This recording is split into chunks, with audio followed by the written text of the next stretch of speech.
Eric Popp. He's going to talk about things I wish I knew about faculty job applications. So Eric is one of my colleagues in electrical engineering. And the one thing I'll say about Eric is we had a faculty meeting where when we were first starting the planning for Rising Stars, and I said, okay, well, I need some faculty to volunteer to participate. He was the only guy who stood up, and he's been incredibly instrumental to the whole workshop and to putting together these talks. So one of the things that I've learned about promoting diversity and inclusion is we need the guys. And so thank you, Eric, for all that you've done for the workshop. And take it away.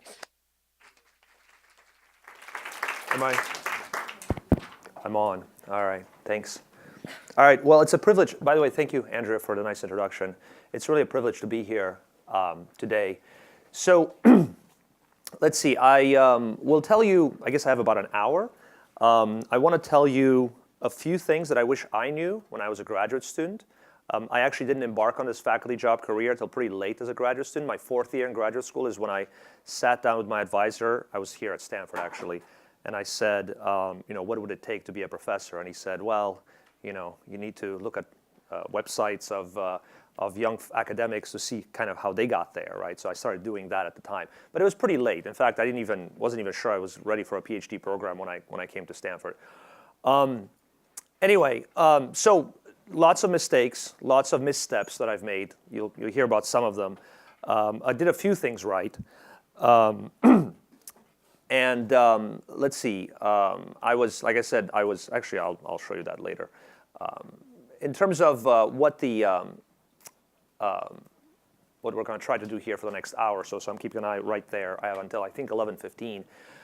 So I'm going to spend about 30 minutes on how to prepare your application, kind of how you get to the application. And then I'm going to leave about 30 minutes as an audience Q&A, including feedback from faculty in the audience. So if there's faculty in the audience and they catch me saying something completely silly, please just call me out later. This is obviously my perspective. So my perspective is not necessarily a CS perspective. I'm really more of a double E person. By the way, this is part 1 of 3 of preparing for the application. So I'm part 1 of 3. Then part 2 will be creating a winning application. That's the lunch panel today at 12:30, I think. That's what I saw on the website. And then part 3 is nailing the job interview, which is Professor Kathy Yellick at 3:30 p.m. I think that's also today. So I'm not alone. Okay, so I actually have a short talk tomorrow morning as well, which is about how to launch your job after you have it, how to launch the lab. But this is basically the same summary I'll show tomorrow as well. If you fall asleep for the rest of my talk, this is kind of the part that I want you to remember. So basically, we already talked about publications earlier, so you want to publish things that are good and people care about. Once you're in the job, of course, you want to hire students that get things done. We've already talked about making sure people know you, so that's something you should be doing now, obviously. Once you're in the job, you want to raise some funds. Some of you have probably already done that by winning scholarships and so on, fellowships. And this is what I've added is avoid jerks.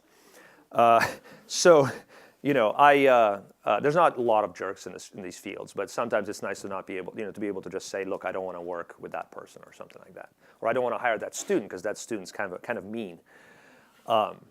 Okay. So, again, this is my honesty dial turned up to 11. So if I say something ridiculous, forgive me in advance, right? This is my perspective, my own experience. I'm really in engineering, physics, or material science. That's really kind of where I'm coming from.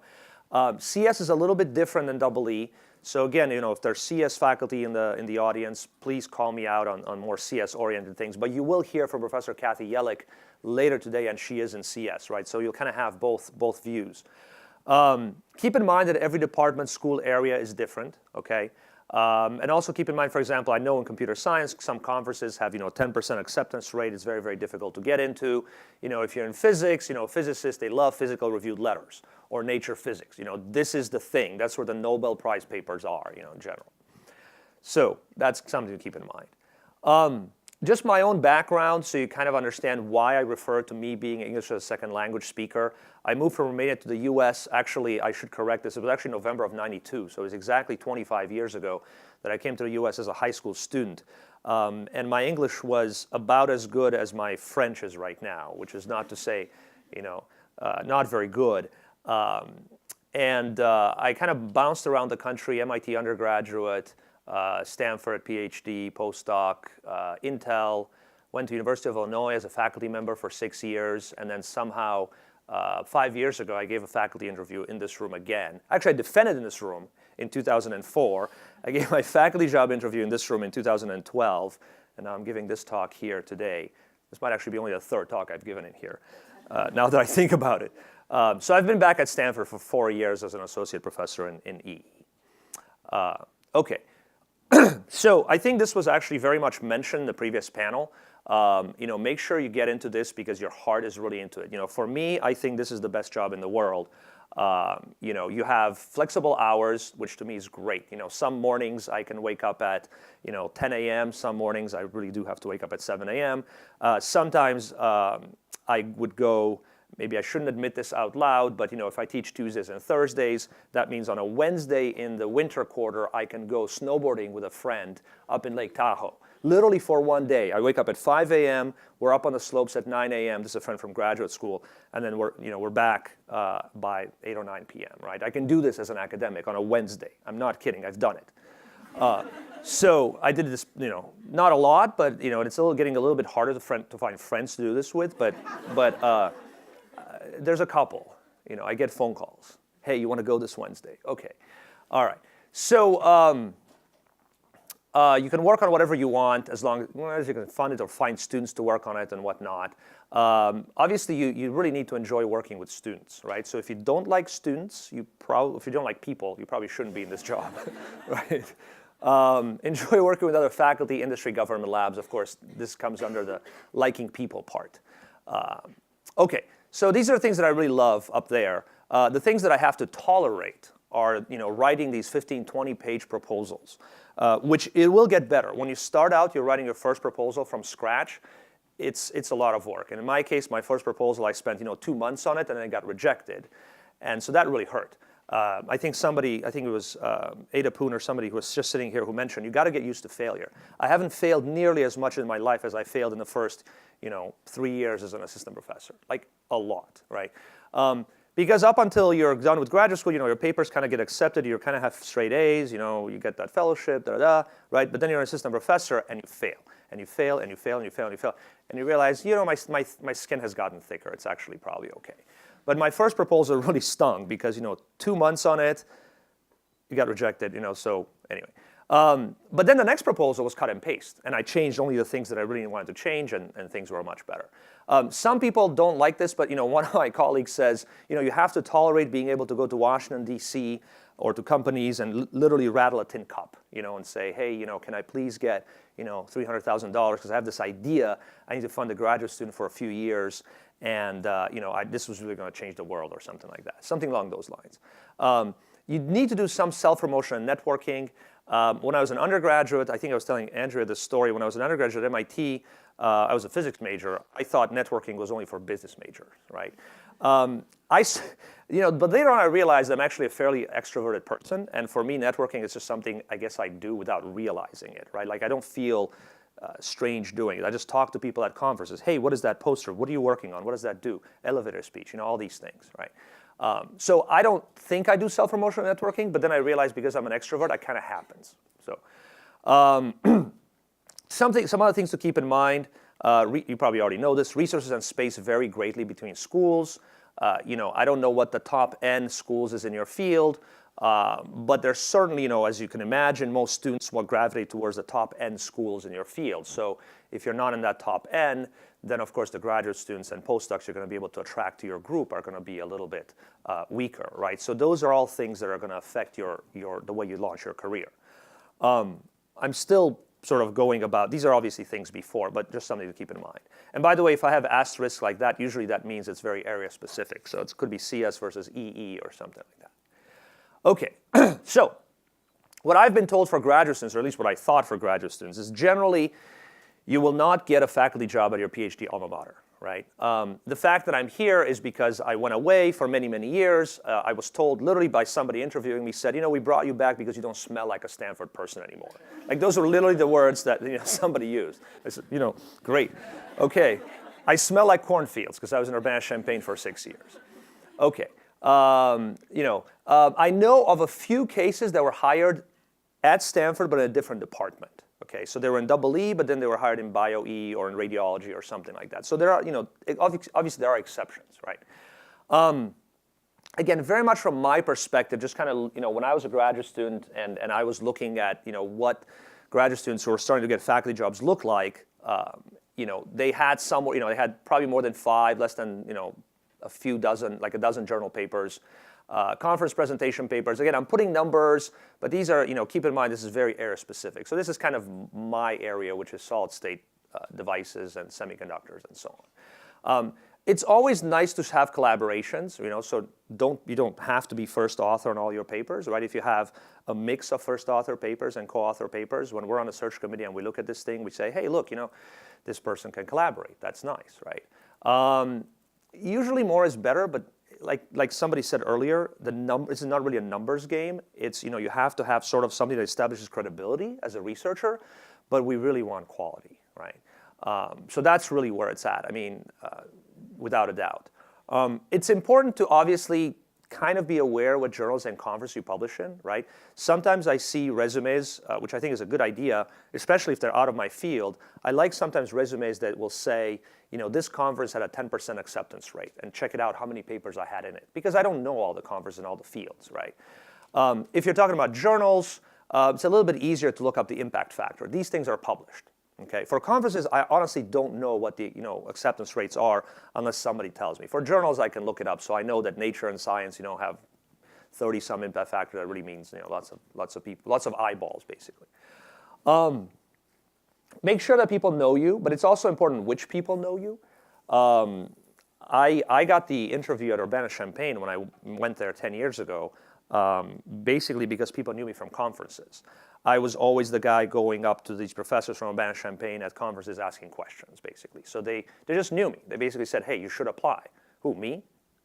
Why me? Well, just think about it. Okay. So it's important to meet faculty from other universities, not just obviously your own advisors. But this is also important to tell your mentors that you want to pursue a faculty track. Like I said, I didn't do this until my 4th year, and my mentor said, wow, I wish you had told me a few years earlier. I would have asked you to do things a little bit differently.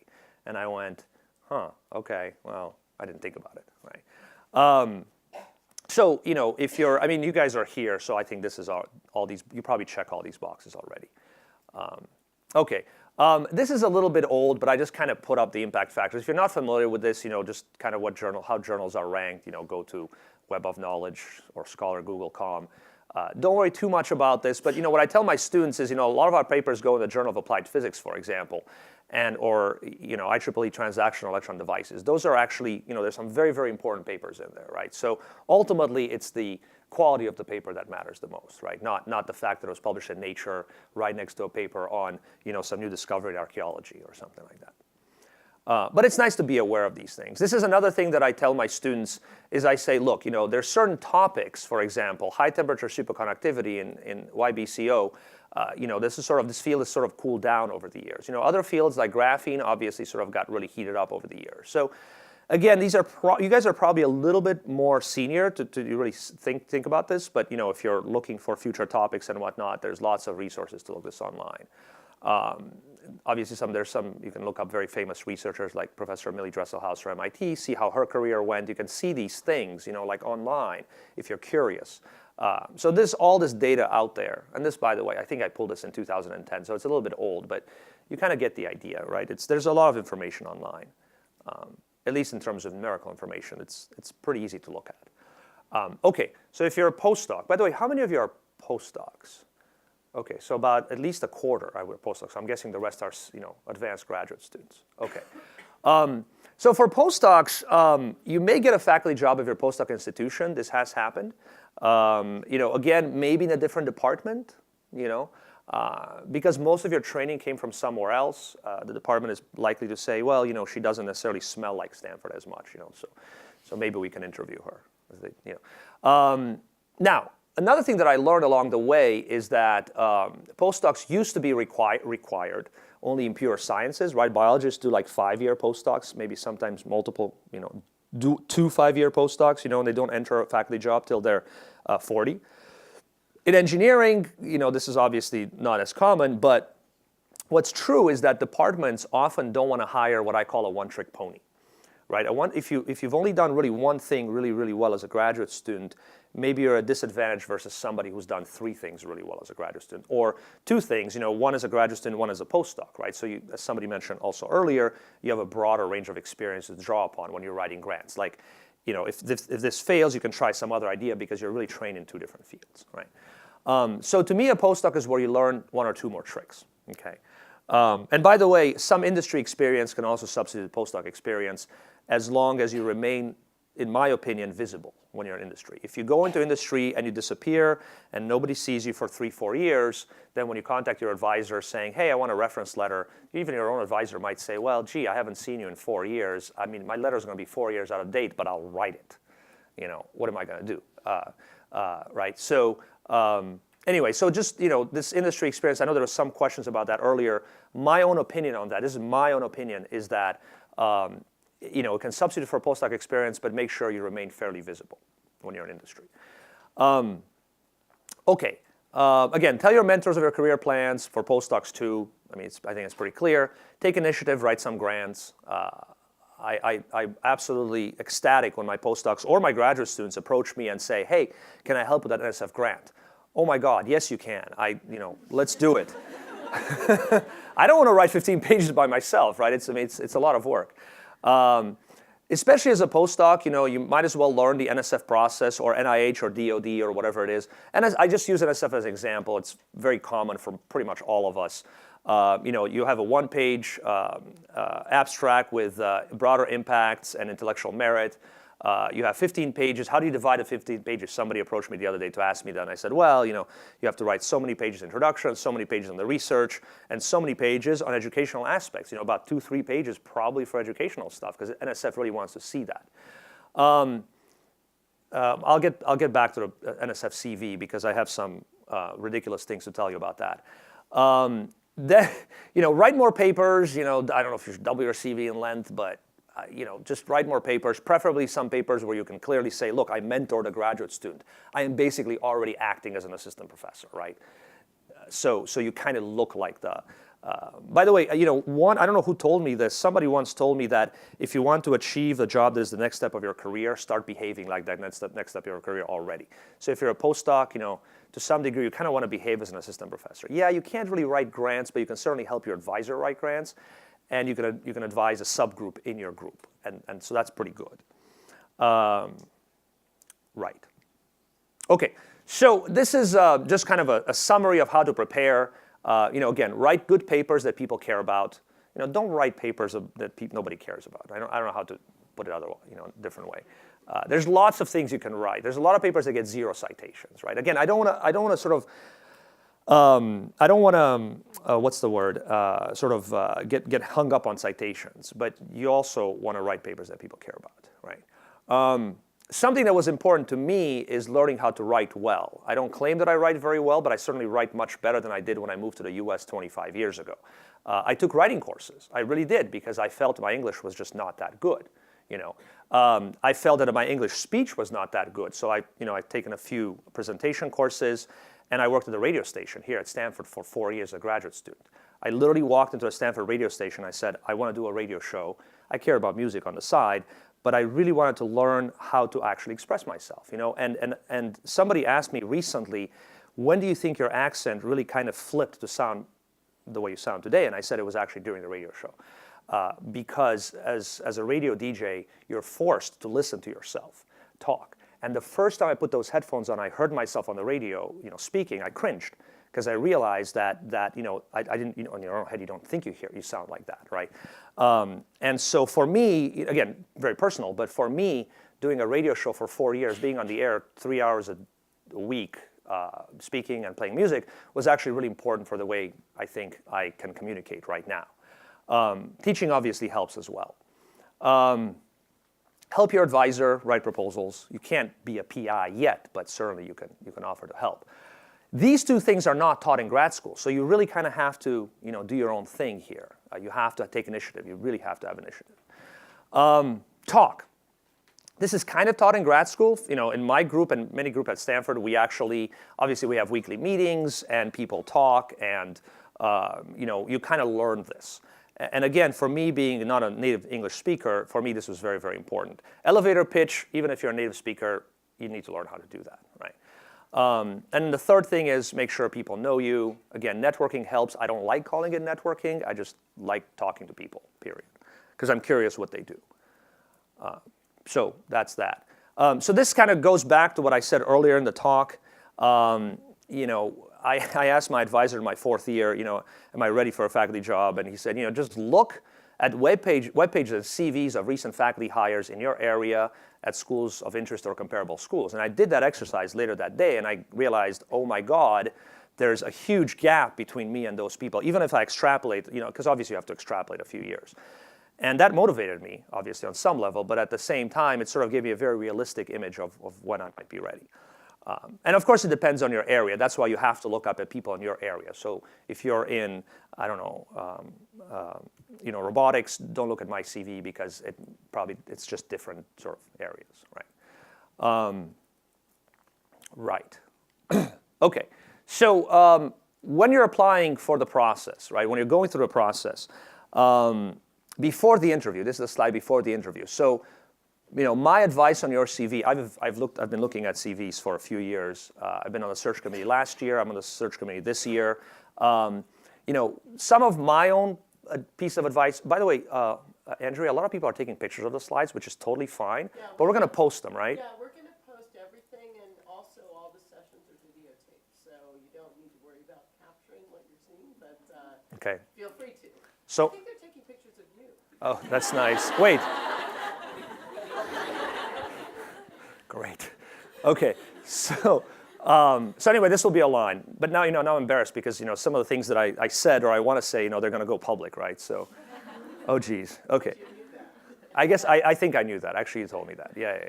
Okay. Oh, well. So, on the CV, again, my pet peeves are sometimes people mix journal and conference papers. At least in my area, that's kind of a no-no. Because I know, certain journals, I know how to value certain journals, I know how to value certain conferences. Like I said, it's okay if you say, look, this conference has a 10% acceptance rate. You can write that somewhere. And I can look up the impact factor of a journal. Don't write the impact factor of a journal on the paper. That's too much. I've seen that. It's just too much. Don't write the impact factor of a journal, in the CV. I personally like seeing papers in reverse chronological order, so the most recent ones at the top. If they're just submitted, write them as submitted. But if they're in preparation, my advice would be don't put them in. In preparation doesn't really mean anything. It might be that I'm thinking about it, right? It doesn't impress me if you say in preparation for Nature. I go, okay, this person is kind of a blowhard, and I don't want to see that. I don't want to see submitted to Nature. I think just say submitted 2017 is fine, right? Because submitted means you've actually finished the work. It's out of your hands. It's no longer really your fault that if it's delayed, right? But in preparation just doesn't say anything. So don't list in preparation stuff. I like it if your name is in bold. Once you're a faculty member, by the way, you have to highlight your student's name is in bold, and that's what I do. I don't highlight my name in bold, right? Because it's my students who are really the most important authors. But since you are applying for the job, it would be nice to highlight your name in bold. I don't think it's a bad idea. Don't write your name at all. I want to see all the author list. I want to see where your advisor was or who else you collaborated with. I've seen people write, their name at all, and I go, that's kind of silly. I mean, it's a PDF document. Why save space, So this is the commentary. It's okay to include some commentary. Conference X has a 10% acceptance rate. Like that. I've seen that, and I think it helps if you think the people evaluating your CV are outside your field. And okay. So those are my tips on the CV. 3 to 5. You're probably going to need 3 to 5 recommendation letters at the minimum 3, right? Make sure you really have to stay on top of what they need and the deadlines. Okay. So professors, we get a lot of reference letters requests, especially this time of the year. I just wrote a bunch for NSF fellowships. They were all due like a couple of days ago, right? I wrote a bunch for graduate school, and then I'm starting to get the ones for faculty jobs. So my mind is sort of like this big mess of reference letter deadlines. So it's important to remind me when these things are due, and also to make sure that people have all they need, right? My advice on the research statement, every school may have a slightly different requirement. I don't want to see something more than 3 pages, I think. Maybe 3 to 5, And what I like to see is, at least for me, a 2-year plan, sort of showing that you have the confidence to hit the ground running and be productive in your first 2 years, right? A 5-year plan, which probably is what's going to get you tenure, but that could be somewhat vague, right? And then if you jot down a few ideas about sort of future pie-in-the-sky things, it's probably not a bad idea showing creativity, right? But nobody's probably going to hold you to the 10-year plan, right? I remember when I interviewed at one of the faculty jobs I interviewed for, a very, very senior professor who was a member of the National Academy asked me, what are you going to be, what did he say? What will you be publishing in 10 years? Right? Or where will you be publishing in 10 years? And at the time, I remember freezing, and I didn't really have a good answer. So get ready for those kinds of questions. Sorry. I should have just been cheeky and responded, in 10 years, I'll be publishing in journals that don't exist yet, or something like that. And that probably would have led to a more fun conversation. But I actually froze because I hadn't thought about what I'll be doing in 10 years. So give a little bit of thought to that because somebody may be asking you that question, right? Okay, teaching statement, 2 pages is probably okay, Don't write a separate teaching statement for each school that you're applying to because that's just a lot of work. Just say, look, I'll be teaching general courses in semiconductor devices. That would be my case, right? Something not to do would be, because I've seen this too, when I was at the University of Illinois, I remember evaluating some faculty applications, and one of my senior colleagues was in the room, and he said, he was sort of a little bit stuck on the fact that one of the applicants wanted to teach his course. He didn't own that course, but this applicant specifically wrote, I want to teach, ECE, whatever, right? And I remember my senior colleague kind of going like, how dare he, teach this particular, this is my course. I've been teaching this for 25 years, like somebody comes in and just want to take away my course. Anyway, obviously the reaction was the right one, but at the same time, that's really easy to avoid. Don't say, I want to teach that specific course that somebody has been teaching for 25 years, right? Because especially that means that you have to do it for every school that you apply to, and then, it's just too much work for you. So you can just say, I want to teach broad courses in this area, and oh, by the way, I'd love to launch a new course on introducing nanotechnology to undergraduates or something like that. Right? Just be creative, but you don't have to be very specific. Because it could backfire, like I said, I noticed that. Make everything easy to read. Those of us on the search committee read hundreds of these things, literally read hundreds of these things.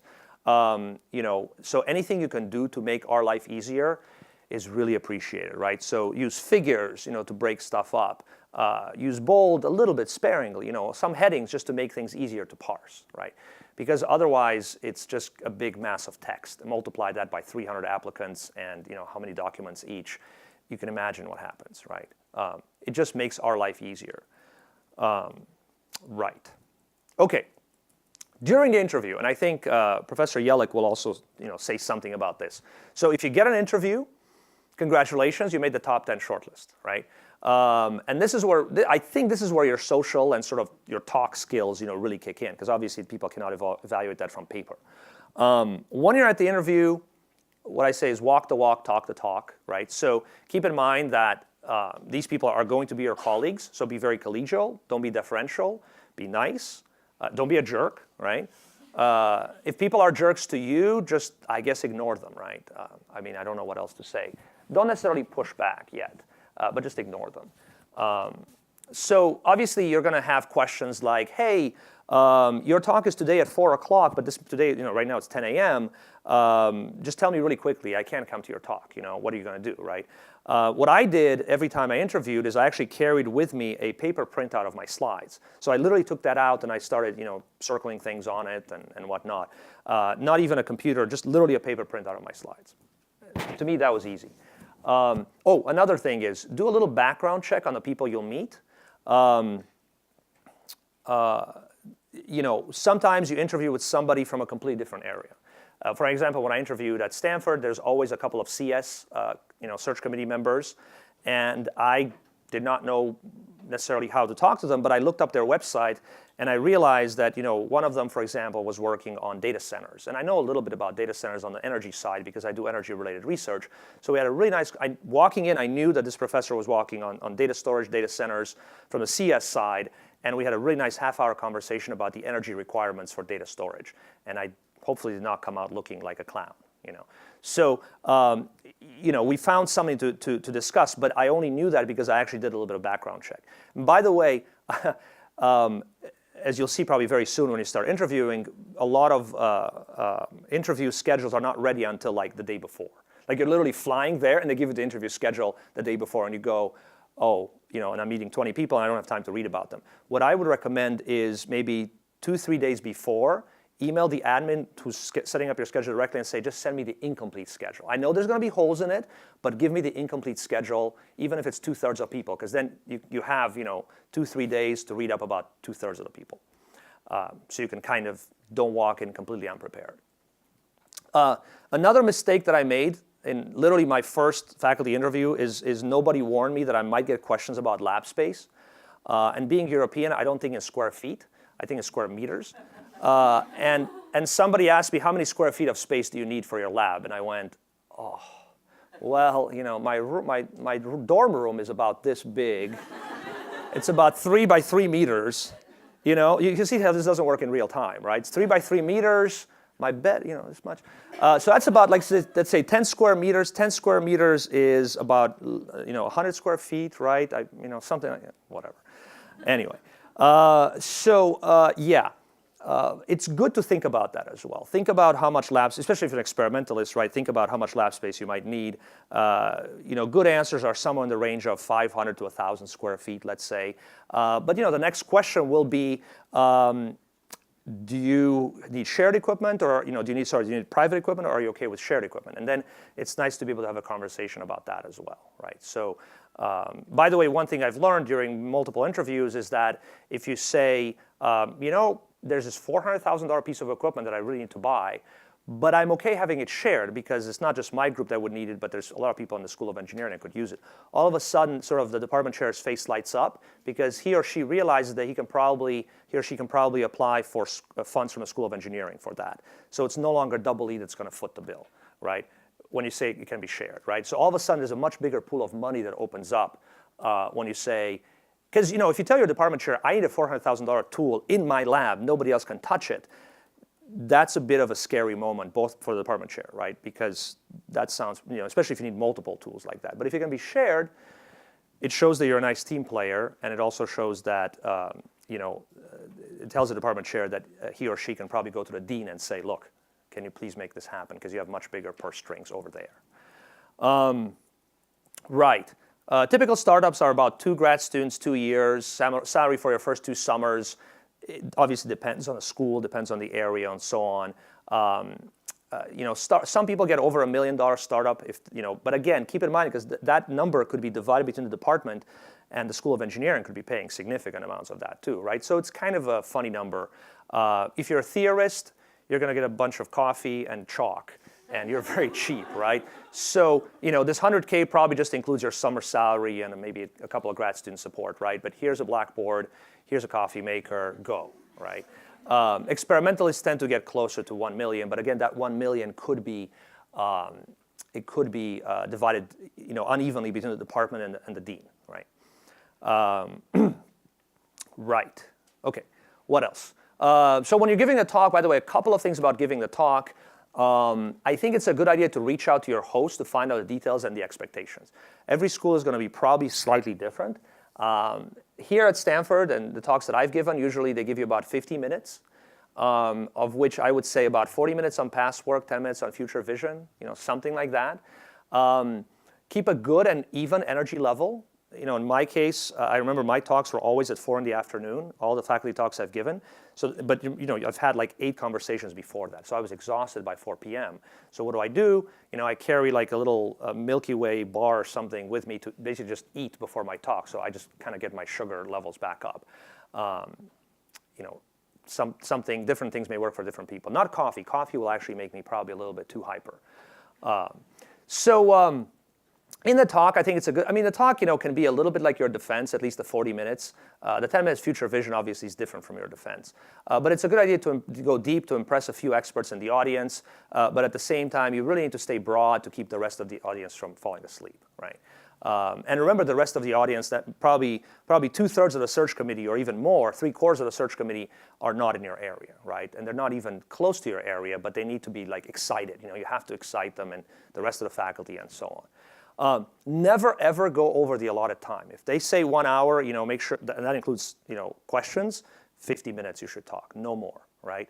I remember walking out of a faculty candidate's talk at one point many years ago, and one of my colleagues shaking his head and said, I got a migraine from that talk. I mean, this was literally the thing that the faculty member said, my colleague said to me, that talk gave me a migraine, right? Because the person just had way too many, too much information, went over time, and we were just kind of like hostage, I mean, it was a very, very, unpleasant experience for those of us in the audience. And so the candidate obviously was not really well prepared to stay in the time. So don't go over the time, be very crisp, be very even. Don't, it's okay to put in a few jokes, but not, not too many necessarily, but just basically keep an even energy level, keep people interested. Be ready for, stuff going wrong. Have backups. I always keep a backup on a USB stick in my pocket, a Dropbox, and by the way, I carry around the printout of my slides. If this projector were to go down right now, I don't have a paper printout, but normally if I'm interviewing, I would have a paper printout and I go like this. Okay, I'm, something like that, right? It has happened, right? Light bulbs burn out. You might get some weird questions from people, Just handle them gracefully, and then I'm sure you've done this at conferences before and you've gotten sort of tricky questions. Just handle things gracefully. If necessary, you can always say, well, I'd be happy to discuss one-on-one at the break or something like that. Like if you really feel that this requires a deeper discussion. Okay, so I think this is my last slide. From the point of view of the department, I don't know if you guys watched this TV show, Saturday Night Live. I really like it. And basically, if think about from, Lorne Michaels is the guy that's been running Saturday Night Live for 40 years, right? And so, if he needs a Melania Trump impersonator, right? He's not going to hire me, right? It doesn't matter how good of a comic I am, right? Like this is what's needed right now. We have Melania Trump in the White House. We don't have somebody who can imitate her. Well, geez, I could be the funniest person alive. I'm not going to get hired for SNL, right? Or think, my favorite sport is soccer. I think about, Messi as the best player on earth. But if you need a goalkeeper, you're not going to hire Messi. So that's kind of how to think about this. The thing is, and as I'll see at the bottom, is that you don't really have much control over the job opening, right? So don't beat yourself up over these things. But anyway, there's not really such a thing as a backup school. There's hundreds of applicants for one opening. You may get an interview at MIT, but not at, by the way, I don't know if there's an Oshkosh University, but I just made that up. If there is one, and this is being recorded, again, my apologies to Oshkosh University. Yeah. Okay, so, but you get the idea. You get my point, I think. So excellent CV, make sure people know you, make sure that it doesn't hurt to have a few friends on the search committee, I guess, right? But you have no control over there being a clear job opening that fits you well in that department. The way that would happen is that you work in an area which department thinks will grow, or you work in an area where somebody recently retired from, right? And so you have no idea who's going to retire in the next 5 years and which class needs to be taught, right? Unless somebody internally maybe tells you. So don't beat yourself up over things like these, basically, because you just have no control over those things. And that is my last slide, I think. Thank you.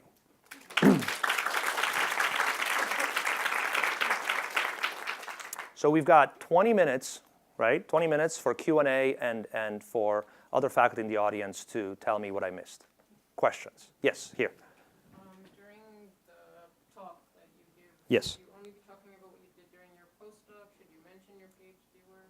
I would do both. You have I would say 40 minutes, right, to give those talks, and you can certainly cover both areas. If you can tell a story that kind of nicely combines both, that would be probably better, in my opinion. Yeah. Question in the back. I have a bunch of quick questions. Okay, give me the first one. Okay, so when you are doing an interview, are you talking to the department head or the dean?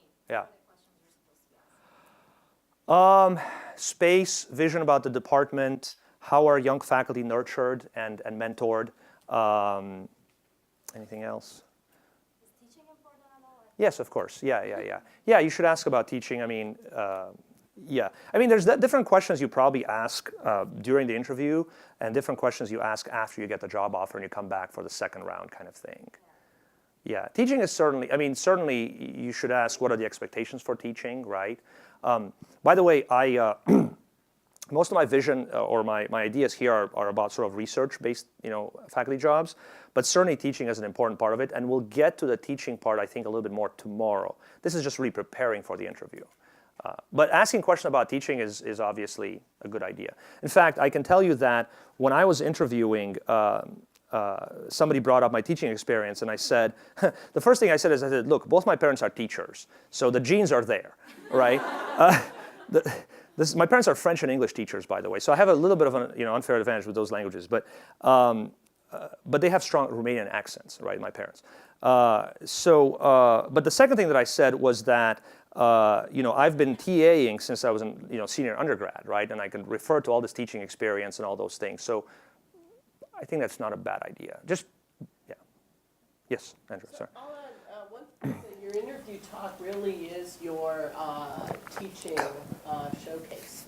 So it is. That's right. That is when they're looking to see can you convey complex ideas to a broad audience. That's what they'll look for. The only other thing I'll say about what questions do you ask? I think in the first round of interviews, you're answering questions. You're mostly answering questions, and it's a good idea to have a list of questions that you think you'll get asked by faculty members, by the dean, by the chair, and have answers to those. Second time after you've got the offer, that's when you start questions. Yeah. Oops. Yes, in the back. So I was curious, I've gotten conflicting advice about types of recommendation letters that you should ask. Okay. People have recommended you that you should get someone that you're not a co-author with, but who knows your work.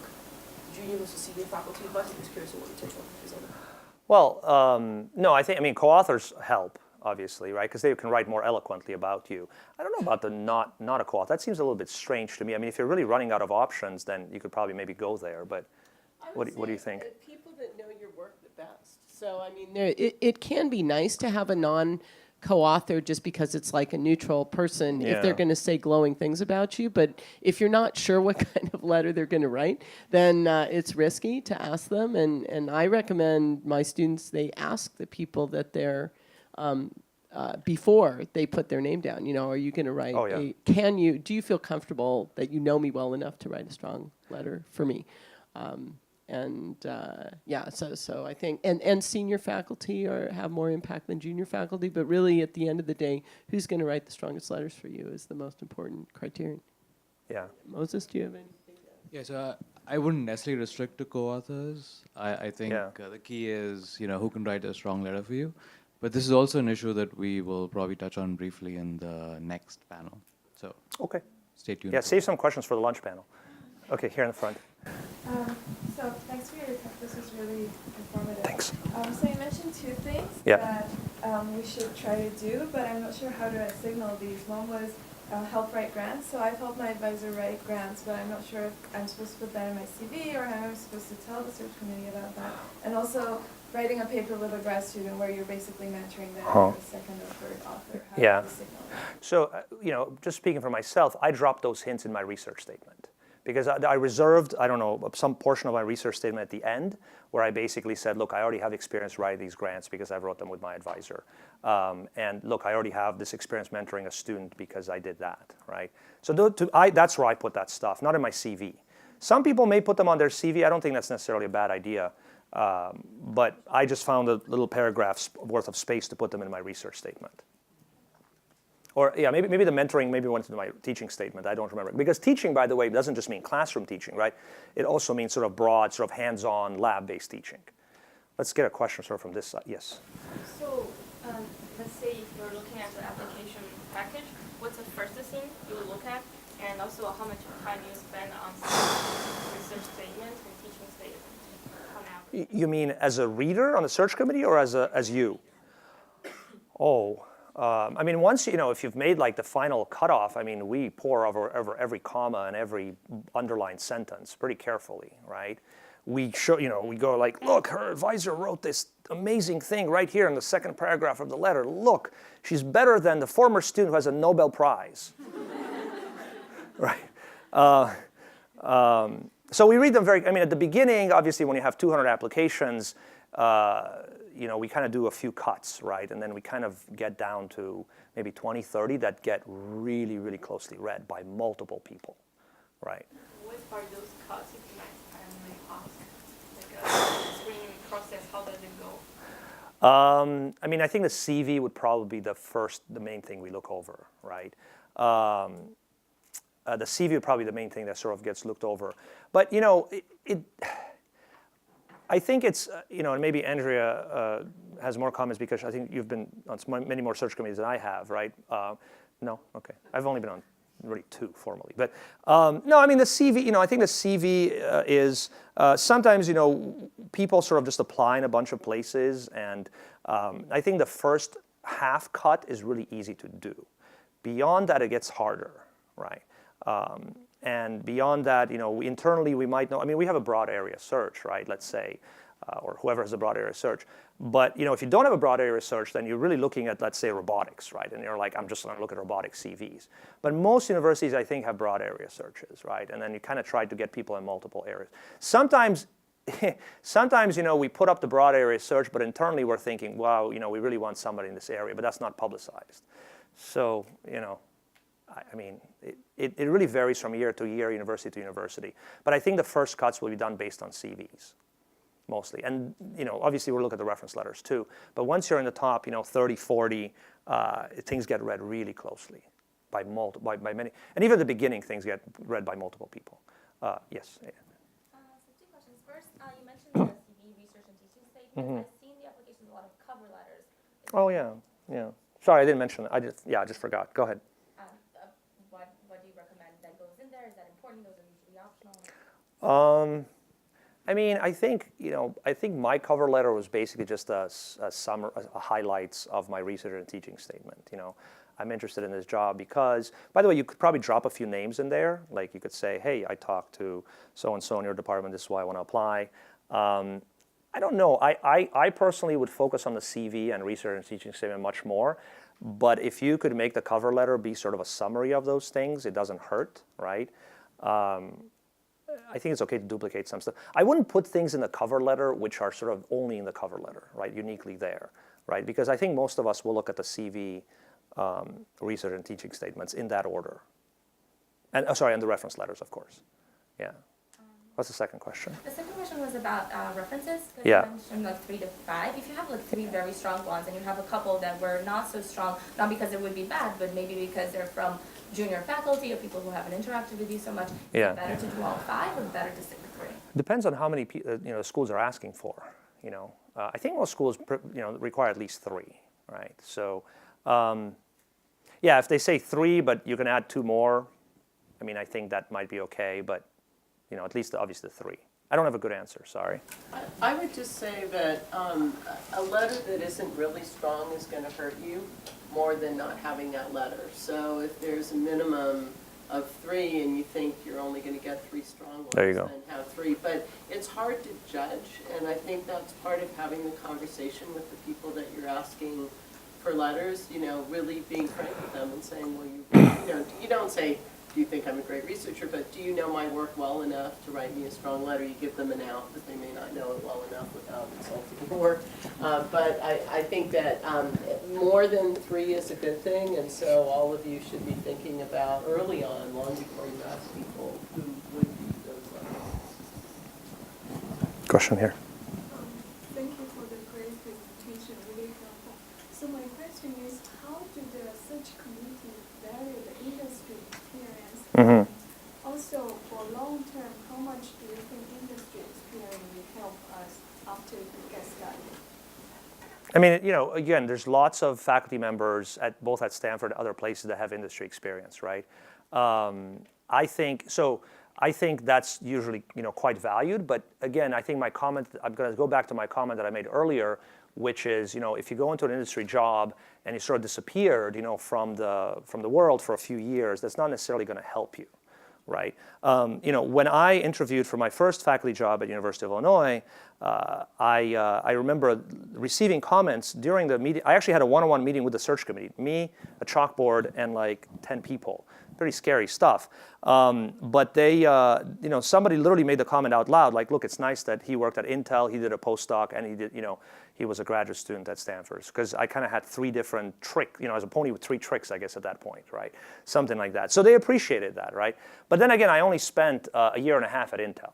So I could kind of talk a little bit like an Intel person. I could, I have a track record of being able to work with industry, but I didn't spend, we have faculty members who have spent 16 years in industry, right?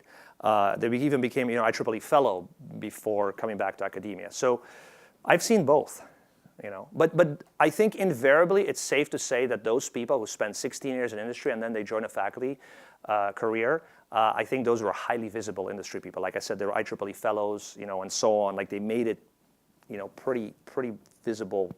Yeah. Yes. What do you think? I'll go to you next. Yeah. Go ahead. Got a recommendation letter as, let's say, a 4th or 5th recommendation letter from someone like that, like you mentioned, like someone highly visible in industry who knows their work really, really well. I think that's fine. I think it's a good idea. Yeah. Again, if it's a good letter, I think Andrea said if it's a bad letter, it might hurt you more than. Yeah. You had a question. Yeah. Go ahead. In terms of reference letter writers, I'm collaborating with people in math, computational biology, the medical school. Does it matter that they're outside EE in terms of how you evaluate that? I don't think so. Yeah. I think, as long as, you want your reference writers to kind of know the culture of the department you're applying to, at least a little bit, right? To not say something completely, but I think departments are pretty similar at that, sort of at letter writing level, It helps if these people obviously can write superlative things about you, right? Like, and also even rank you, right? So I think that's where having a letter from a senior person, I think that's what Andrea was alluding to. If you have a letter from a senior person and the senior person said, look, I've interacted with 200 PhD students over the years, 2 of which have gotten Nobel Prizes, and this person is in the top 5, that's pretty good, something like that. It doesn't matter the department, right? That's where getting a letter from an assistant professor is a little bit trickier sometimes because the assistant professor has only worked with 5 graduate students in his or her career, right? But if the assistant professor is your main letter writer, you absolutely must get that, of course, But it helps to kind of have a mix of things, right? Yeah, I think in my case, and again, I don't know if I did the right thing, but in my case, I had a mix. If I had 5 letters, I had a mix, younger, older, mid-career, industry, and then I had somebody from Purdue writing me a letter because I collaborated with the Purdue group a lot. So I think those, yeah. Other question here, yes. How do recommendation letters work in your co-advice, and you already have 2 potential letter writers? They work great. You have 2 letters already. That's the best scenario. You should be tri-advised, and then you're set. I wasn't sure if that helps or not, and that they both have a similar perspective on it. No, it helps. I think it helps. Assuming you get along with both. And I would say Sorry. we won't necessarily have the same perspective, right? Yeah. They're different faculty members will have different backgrounds, different students they've interacted with. So it's actually, you are in a good position Yeah. if you have 2 faculty members, whether they're your co-advisor or otherwise, that you've worked closely with, because you've already got 2 very clear people to ask, and you only need, minimum 1, but a few more.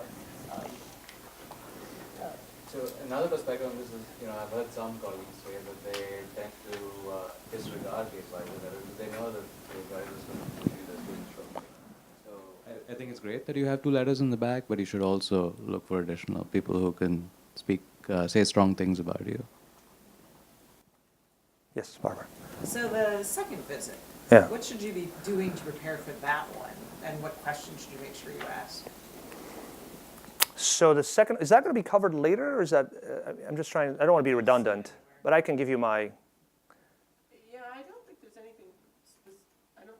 specific session on. Okay, on the second what to visit, do yeah. And it also depends if the second visit you have an offer or not. Yeah. Which isn't clear sometimes. Yeah. Normally I would assume a second visit means you have an offer, so that's actually a good thing. Yeah, the second visit, that's when you get to ask more questions. I think Andrea said the first visit, they get to ask questions, right? that's when you really need to start looking into how your collaboration landscape would look like. If your teaching load will start interfering with your research. If you have to set up a lab, is it a better idea to set it up in your first semester or your second semester there? Because sometimes you may need to buy equipment and sort of wait for it, right? So that's when you get in sort of like a little bit more minutiae of really crystallizing the thought of, hey, can I envision myself in this department or not? Obviously, if you have multiple offers, you can try to do a little bit of negotiation, but do it gently because these people are going to be your colleagues. Certainly in my experience, the second visit, because I run a lab group, my experience, the second visit was significantly about setting up the lab. Literally asking, hey, where will my lab be? Take me to that room, right? Because I want to see the room, right?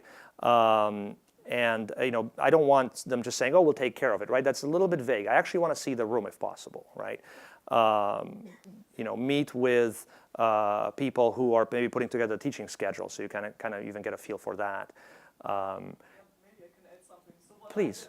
I asked to meet with as many assistant professors as possible, and I asked them, what did you negotiate for, and what did you wish you had negotiated? Right? Yeah. And they can share, because on your first visit, you're probably meeting more senior people, right? So it really helps all of the junior folks just get their opinions on. Thank you. Yeah. Go ahead. As a committee member, so if you receive 2 applications from a couple, so what would you say? If one is better and one not, but they have different directions. So for example, one for CS, one for EE. Would it be an advantage or disadvantage? I would say those, at least at the search level, at the beginning search level, those would be evaluated separately, right? So if one is E, one is CS, E will evaluate one, CS will evaluate the other, depending on how you applied. But this is why we have CS faculty on EE searches. I mean, we have aero-astro faculty, or sometimes we have civil engineering faculty on EE searches, right? We try to kind of keep an eye out for these things, right? Any other comments from you guys about dual body careers? It's tough. I think if you have 2 people that are looking for, it's tough to get a faculty job as one person. Dual ones are hard, and sometimes you have to make a choice as to whether you're going to live in the same city or not. I think that Feifei commented on that. But so you don't have a lot of negotiating power even once you get an offer, because if your spouse is in a different department or even in the same department, you each have to, get an offer. And while departments may, treat a couple a little bit differently than if it was 2 individuals, it's still hard. Moses, I don't know if you have. Yeah, I think one issue that you might think about is how do you indicate, or should you even indicate, that there is a two-body issue? It's a tricky question. I think I've seen a lot of candidates who somehow, filter that news in some way or the other, let the search committee chair know, and so on. Obviously, you're evaluated as an individual, and usually that information is made available only when it needs to be made available. I think by and large, you're better off letting somebody know, because that will make sure that they do the right things to make sure there's some coordination between departments and so on. So I think overall it does help to let people know. But it is tricky. It is very hard for universities and departments to deal with. Right. So the search committee should not be asking those kinds of things. But if you bring it up, they're not allowed to ask. Right. Exactly. Yeah, they shouldn't be That's asking right. such They questions. should not. That's right. By the way, this is actually a very good question to ask during lunch, because I believe the lunch today is with the search committee chairs, right? At least for us. So they will have even more perspective, sort of immediate perspective on these things. Yeah, actually, the lunch today is the search committee chairs in EE and CS at both Stanford and Berkeley. So these kinds of questions would be great to ask of them. Yeah. Maybe one more question, then we'll wrap it up? Okay. So who hasn't asked? I mean, I'll take both. Okay. You guys haven't asked before, right? So, okay. Let's take both questions, then we're done. Go ahead. Thanks a lot for your talk. Yeah. I have a question about, should we specifically write a research statement for specific universities, or it's a general thing? I would say write it generally, right? But I know people who have applied to, let's say, both EE and CS or EE and material science departments, and they kind of put slightly different spins on maybe the introduction part, right? So maybe for EE, you would motivate more with EE type problems, and for materials, maybe motivated with more materials type problems. But I would say you don't have to rewrite the whole thing, right? Yeah. You got a question? So as a postdoc researcher in research labs, Yeah. and that we might not be able to talk about all the projects that we've done during our postdoc, do you think it is better that we start immediately in the first year to apply for academia or the second year? You mean as a postdoc? Yes. Yeah. Yeah, apply as first year postdoc or apply as a second year or third year postdoc. The project that we are working because Right. that we are not able to talk about. Oh, I see. That's a very tough question, and I think it's really sort of a case-by-case basis. I actually have postdocs right now in that position, and we had a long conversation about if it's a good idea or not. Sometimes if you see a faculty search that pops up, so I'll be very specific in this case. There's a faculty search roughly in sort of my general area at UC San Diego going on right now. So my postdocs all said, we want to apply to UC San Diego, right? Including the first year postdocs, right? And I told them, I said, look, it's a very specific faculty search, and you think that UC San Diego will not have another opening in this area for another 10 years, you got to apply now, right? Right, and just hope for the best, right? If it's a very specific thing. But if it's sort of like a general broad area search, sometimes I'm really of two minds. You can apply just almost as a dry run and just see what happens, and